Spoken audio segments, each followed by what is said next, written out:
देखने वाली आंखों और सुनने वाले कानों को द रिटर्न ऑफ खान में स्वागत है। आज हम आपके लिए एक और फिल्म का विस्तृत विश्लेषण लेकर आए हैं।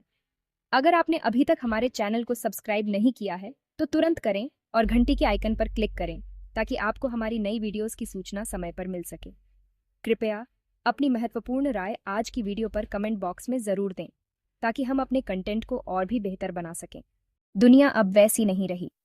एक समय था जब यह धरती हरी भरी और जीवन से भरी हुई थी, लेकिन अब यह एक बंजर और वीरान जगह बन चुकी है।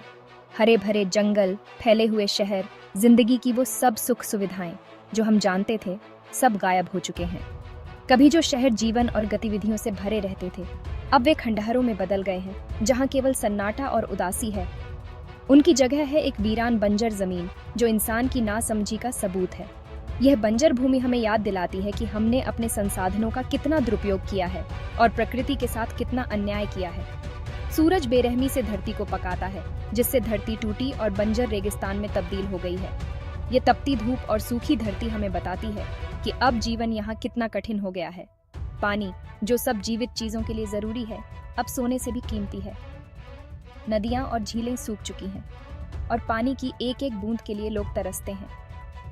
ताकतवर लोग इसे जमा करके रखते हैं और उसकी रक्षा करते हैं, जिससे कमजोर लोग एक बूंद के लिए लड़ते मरते हैं। पानी के लिए होने वाली ये लड़ाइयाँ हमें दिखाती हैं कि कैसे संसाधनों की कमी ने समाज को विभाजित कर दिया है। गैसोलीन, जो इस बर्बाद दुनिया के टूटे फूटे वाहनों के लिए जिंदगी है, वो भी कम है और उसके लिए भी लड़ाई होती है।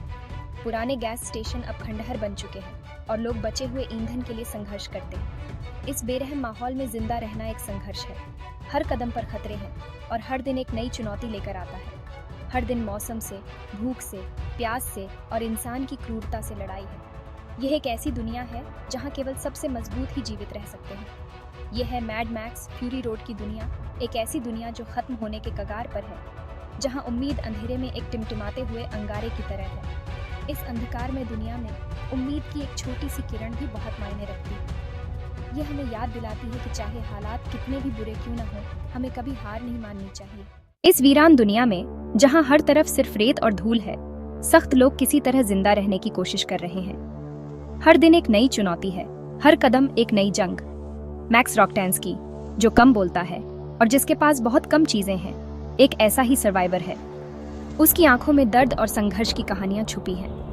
अपने अतीत के भूतों से घिरे वो इस बंजर जमीन पर अकेले घूमते हैं, अकेलेपन में सुकून ढूंढते हैं। लेकिन ये सुकून भी एक छलावा है।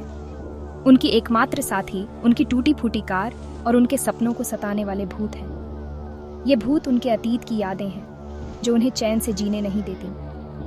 मैक्स एक्शन करने वाला इंसान है, बातें करने वाला नहीं। उसकी हर हरकत में एक उद्देश्य है, हर कदम में एक दिशा। वो समझदार है, लड़ाई में माहिर है और ज़रूरत पड़ने पर बहुत बेरहम। उसकी त्वचा पर बने निशान उसकी लड़ाइयों की गवाही देते हैं। उसने इंसानियत का सबसे बुरा रूप देखा है, उसकी क्रूरता की गहराई देखी है और ये उसे अंदर और बाहर दोनों तरह से घायल कर गया है।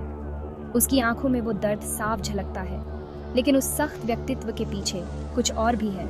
इंसानियत की एक चिंगारी जो बुझने से इनकार करती है, वो चिंगारी जो उसे हर दिन जीने की ताकत देती है। अमर, जो के कट्टर अनुयायियों वॉर बॉयज ने उसे पकड़ लिया है और उसे एक कैदी बना लिया है।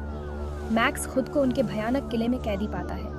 ये किला एक अंधेरी और डरावनी जगह है जहां से भागना लगभग नामुमकिन है। वो बस एक खून की थैली बनकर रह गया है, एक ऐसा संसाधन जिसे अमर, जो अपने फायदे के लिए इस्तेमाल करता है। उसके खून का इस्तेमाल जो कि बीमार वॉर बॉयज को जिंदा रखने के लिए किया जाता है। ये एक अमानवीय प्रक्रिया है, लेकिन मैक्स के पास कोई और विकल्प नहीं है। लेकिन मैक्स एक सर्वाइवर है, वो हार मानने वालों में से नहीं है। उसकी आंखों में एक दृढ़ निश्चय है, एक जिद है जो उसे आगे बढ़ने के लिए प्रेरित करती है। वो हार सकता है, लेकिन वो हारा नहीं है। उसकी कहानी अभी खत्म नहीं हुई है और वो हर हाल में अपनी आज़ादी की लड़ाई लड़ता रहेगा। लगता है इस बंजर जमीन में उम्मीद बहुत कम है, लेकिन सबसे मुश्किल समय में भी बगावत की एक छोटी सी कोशिश एक बड़े तूफान को जन्म दे सकती है। इम्पेरेटर फ्यूरियोसा, जो के सबसे भरोसेमंद लेफ्टिनेंट में से एक है, बगावत की एक साहसी कार्रवाई में उसे धोखा देती है। वह जो कि 5 पत्नियों, जिन्हें सिर्फ एक चीज की तरह रखा जाता है, को आजाद करती है और अपने भारी हथियारों से लैस वॉर रिग में उन्हें लेकर भाग जाती है। फ्यूरियोसा एक ताकतवर महिला है, एक कुशल योद्धा और एक शानदार ड्राइवर। वो न्याय की प्यास और अपने अतीत के पापों का प्रायश्चित करने की इच्छा से प्रेरित है। पत्नियों के साथ उसका भागना इस वीरान दुनिया में उम्मीद की किरण है, एक संकेत है कि मुश्किल से मुश्किल समय में भी इंसानी भावना आजादी के लिए उठ खड़ी हो सकती है और लड़ सकती है। चार के रेगिस्तान में आजादी का रथ। यह एक साधारण वाहन नहीं है, बल्कि एक प्रतीक है, एक चलती फिरती क्रांति जो अत्याचार के खिलाफ खड़ी है। यह एक ऐसा यंत्र है जो न केवल गति और शक्ति का प्रतीक है, बल्कि स्वतंत्रता और विद्रोह का भी। वॉररिग सिर्फ एक गाड़ी नहीं है, ये बगावत का प्रतीक है, एक ऐसा प्रतीक जो हर उस व्यक्ति के दिल में उम्मीद जगाता है जो अत्याचार के खिलाफ लड़ना चाहता है। ये एक ऐसा वाहन है जो अपने आप में एक कहानी कहता है, एक कहानी जो साहस, बलिदान और स्वतंत्रता की है। अत्याचार से भरे रेगिस्तान में आजादी का एक चलता फिरता किला। यह किला न केवल सुरक्षा प्रदान करता है, बल्कि यह एक आश्रय भी है उन लोगों के लिए जो स्वतंत्रता की तलाश में है।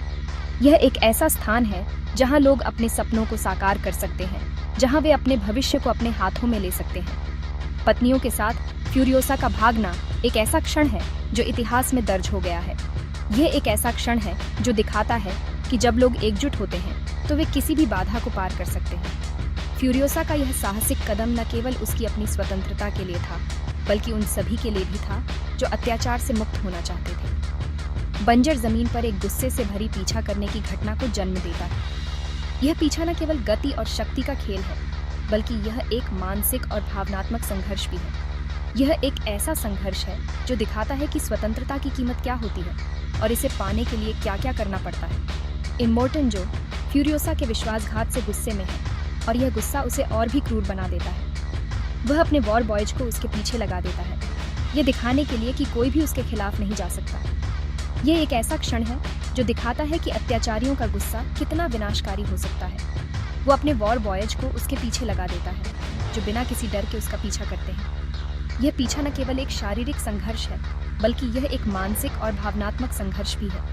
यह एक ऐसा संघर्ष है जो दिखाता है कि स्वतंत्रता की कीमत क्या होती है और इसे पाने के लिए क्या क्या करना पड़ता है। वो अपनी संपत्ति को वापस पाने और उसे चुनौती देने वालों को सबक सिखाने की ठान लेता है। पीछा करना बेरहम है और यह दिखाता है कि अत्याचारियों का गुस्सा कितना विनाशकारी हो सकता है। यह एक ऐसा क्षण है जो दिखाता है कि स्वतंत्रता की कीमत क्या होती है और इसे पाने के लिए क्या क्या करना पड़ता है। हिंसा और विनाश का एक बड़ा खेल। ये खेल न केवल शारीरिक रूप से थकाने वाला है, बल्कि यह मानसिक और भावनात्मक रूप से भी थकाने वाला है। ये एक ऐसा संघर्ष है जो दिखाता है कि स्वतंत्रता की कीमत क्या होती है और इसे पाने के लिए क्या क्या करना पड़ता है।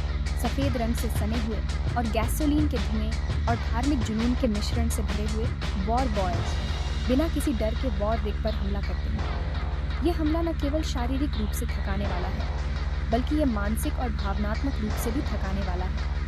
ये एक ऐसा संघर्ष है जो दिखाता है कि स्वतंत्रता की कीमत क्या होती है और इसे पाने के लिए क्या क्या करना पड़ता है। बिना किसी डर के वॉर रिग पर हमला करते हैं। यह हमला न केवल शारीरिक रूप से थकाने वाला है, बल्कि यह मानसिक और भावनात्मक रूप से भी थकाने वाला है। यह एक ऐसा संघर्ष है जो दिखाता है कि स्वतंत्रता की कीमत क्या होती है और इसे पाने के लिए क्या क्या करना पड़ता है। मैक्स, जो शुरू में आज़ादी की इस दौड़ में शामिल नहीं होना चाहता था, खुद को लड़ाई में घसीटा हुआ पाता है। यह एक ऐसा क्षण है जो दिखाता है कि कभी कभी हमें अपनी मर्जी के खिलाफ भी लड़ना पड़ता है, क्योंकि स्वतंत्रता की कीमत बहुत बड़ी होती है। खुद को लड़ाई में घसीटा हुआ पाता है और रेगिस्तान के आसमान में धमाके होते हैं। यह धमाके न केवल शारीरिक रूप से थकाने वाले हैं, बल्कि यह मानसिक और भावनात्मक रूप से भी थकाने वाले हैं। यह एक ऐसा संघर्ष है जो दिखाता है कि स्वतंत्रता की कीमत क्या होती है और इसे पाने के लिए क्या क्या करना पड़ता है। और रेगिस्तान के आसमान में धमाके होते हैं। यह धमाके न केवल शारीरिक रूप से थकाने वाले हैं, बल्कि यह मानसिक और भावनात्मक रूप से भी थकाने वाले हैं। यह एक ऐसा संघर्ष है, जिंदा रहने की एक बेताब कोशिश। फ्यूरी रोड एक ऐसी जगह बन जाती है जहां इंसानी सहनशक्ति और दिमाग की परीक्षा होती है। मैक्स, जो शुरू में फ्यूरियोसा और उसकी पत्नियों से सावधान रहता है, धीरे धीरे खुद को उनके जिंदा रहने की लड़ाई में शामिल पाता है। उसके जिंदा रहने की कला और युद्ध कौशल उसे मुश्किल से मुश्किल परिस्थितियों में एक मूल्यवान साथी बनाते हैं। ऐसा लगता है कि बंजर जमीन खुद उनके खिलाफ साजिश कर रही है। भयानक रेतीले तूफान सूरज को ढंक लेते हैं, जिससे आसमान धूल और मलबे के घूमते हुए बवंडर में बदल जाता है। गाड़ियां दुर्घटनाग्रस्त हो जाती हैं और जल जाती हैं और उसमें बैठे लोग बेरहम रेगिस्तान के भरोसे रह जाते हैं। इन सब के बावजूद वॉरिक गड़गड़ाहट के साथ आगे बढ़ता रहता है, विनाश के इस माहौल में उम्मीद की किरण की तरह।